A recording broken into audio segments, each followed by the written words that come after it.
Love Trip! Love Trip!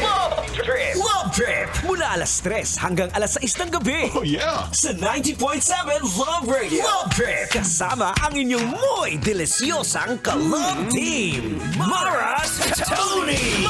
Mara Tony! Ikaw, anong trip mo?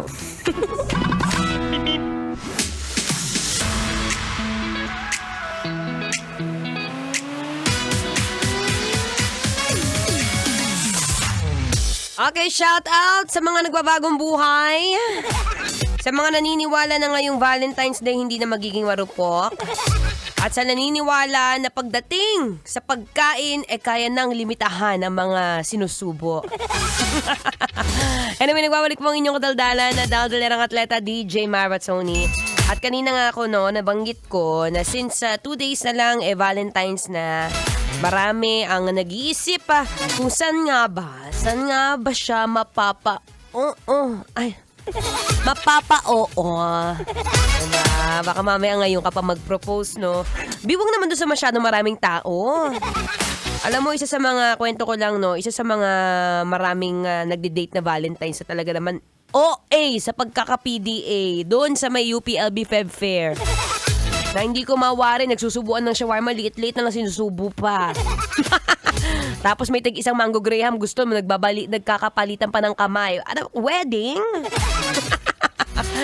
Pero kung ikaw, medyo gusto mo na nung kakaibang trip, ay, yung mga tipong pagka nag-date kayo, talaga namang hindi lang kakain. May kasama rin pagpapawis.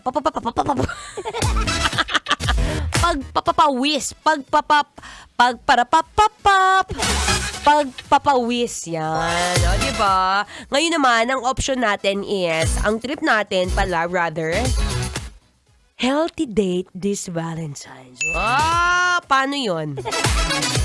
Simple lang. Ito, sulat mo, Bili. Panigurado makakamura ka dito. Hindi mo mamumura yung partner mo pag ito ginawa mo. Tip number 1. Kung ngayon medyo nagbabagong buhay ka na at pati yung kasama mo gusto mo nang ma-impluwensya, bago kayo kumain sa labas, mag-walking muna. Tingnan yung mga paligid. Tingnan ang mga magagandang huni ng ibon. Ako naman kasi kung anong ibon na naman ang trip mo. Tapos pagmasdan mo lang kung gaano kaganda yung paligid. Minsan mas maganda mag-date kapag ka naglalakad diba? Na-enjoy nyo yung isa't isa. Yung mga nag-HHW dyan, wag ako. Diba? Enjoy nyo lang yung breeze ng hangin. Maratoni, malikabok po sa amin bahala ka na mag-adjust. At as long as, diba, na-exercise, hindi pa traffic. Diba, lakad-lakad lang kahit mga konti na. Maglakad na, Diyos ko, mag-LRT pa.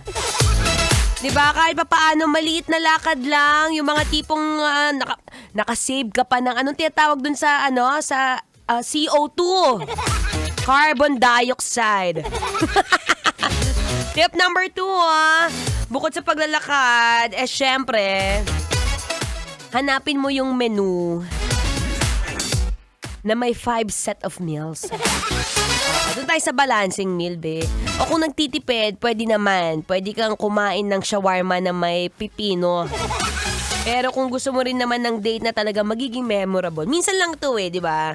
Minsan mo lang siya i-treat sa labas. Imbis na bumili ka ng bulaklak, ikain mo na lang siya masarap.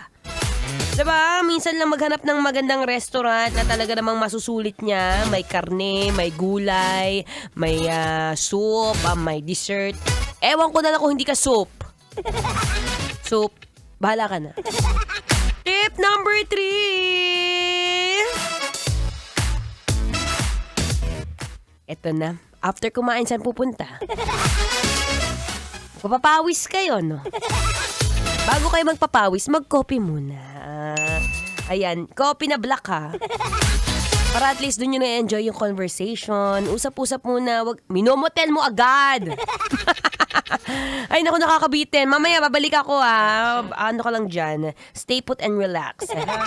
But for now, tuloy-tuloy ang Feel Good Music. Ngayong Feel Good Thursday. Dito pa rin sa 90.7 na Love Radio. Kailangan pa bang i-memorize yan?